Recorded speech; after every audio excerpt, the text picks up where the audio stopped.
Hello biochemistry students. In this video we're going to take a look at enzymes, just kind of a brief introduction to enzymes. And enzymes are generally proteins that are used to speed up, slow down, or control a chemical reaction.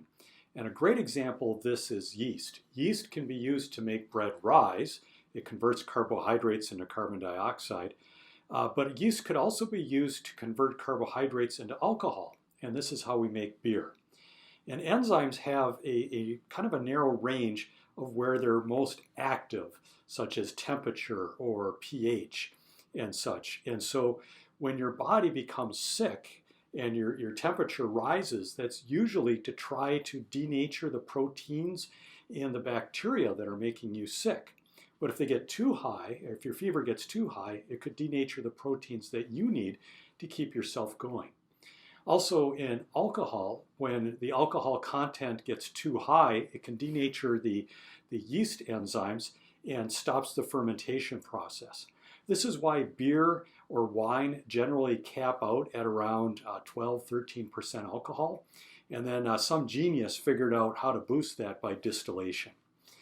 Now, just kind of generally speaking, the structure of enzymes looks like this. So we have enzymes.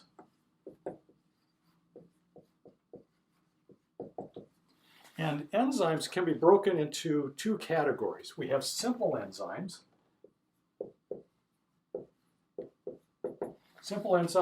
And then we have conjugated enzymes.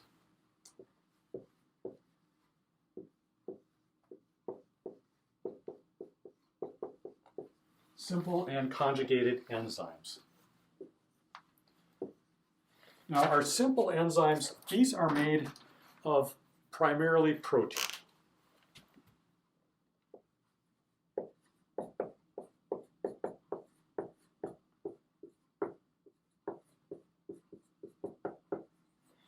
And so this would be made of strings of amino acids, and they could be globular in form, but made of protein.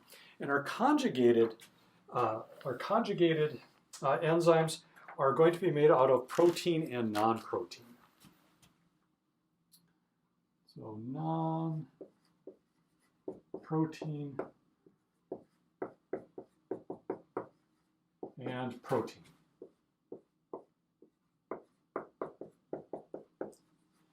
Non-protein and protein. And so what would this look like? Well, our simple enzymes might look something like this, where it's just a globular protein and it looks remarkably like a kidney, just because that's what I drew, that's all. And then on this protein here, we have what we would think of as our catalytic or our active site.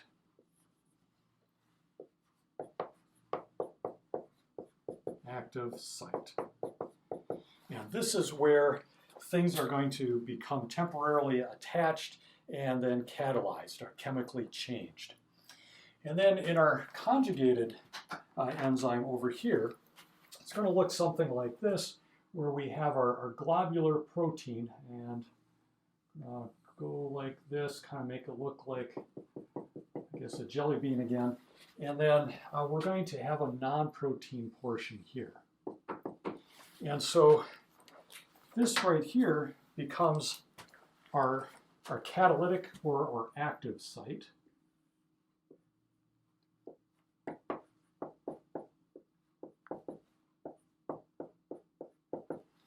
Our catalytic or our active site. And neither one of these, the non-protein or the protein portion, can catalyze a chemical reaction by themselves. They have to be together. They have to be conjugated. That is to say that they have to be together. Now this non-protein portion can come in two different forms. And so we call this non-protein portion a cofactor.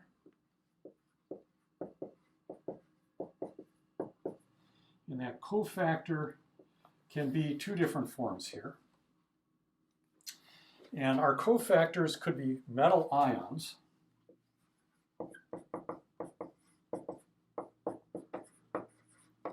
Metal ions, things like zinc,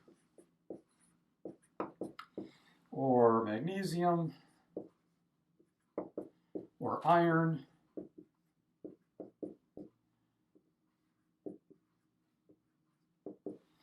or copper.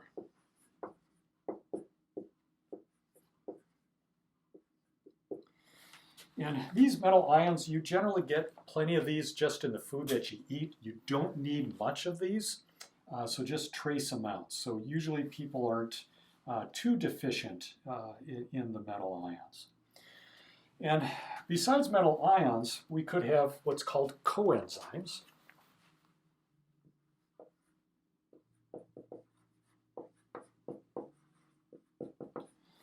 And these coenzymes, these are biologically derived, so not inorganic minerals.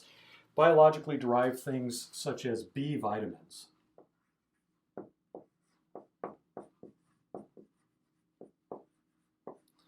And there's several B vitamins, and we'll take a look at those in another video. And then this protein portion over here, this is called an apoenzyme. So it's also called an apoenzyme, so maybe I'll just draw a line here and say that this is an apoenzyme.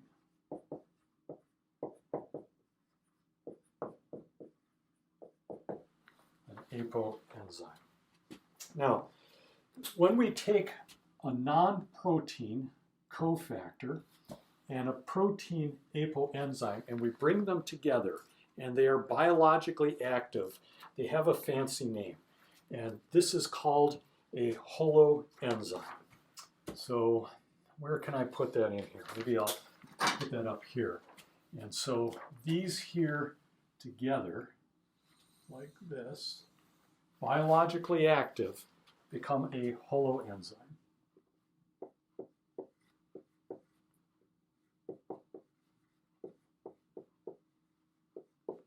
A holoenzyme.